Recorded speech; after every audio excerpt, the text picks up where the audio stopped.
yaşalı. Uzatmandın güzelim. Öttü şunda neçe ay, senden cevap gelmedi.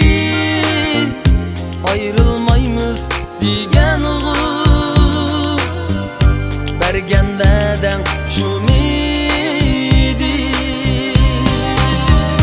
Rencimeymen hergiz ayrılğanğa senindin.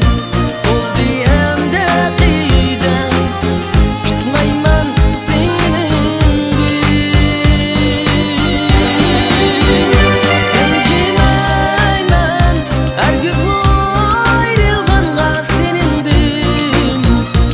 Oldu emde qidem, kütmeymen senindin.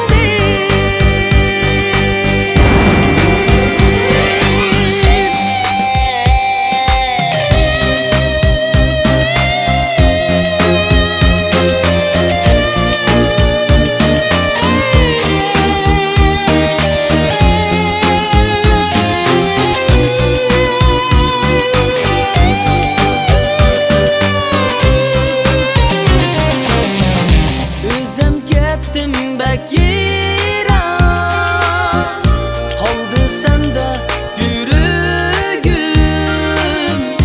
Gözlerinde yaşalı, uzatmandın güzelim.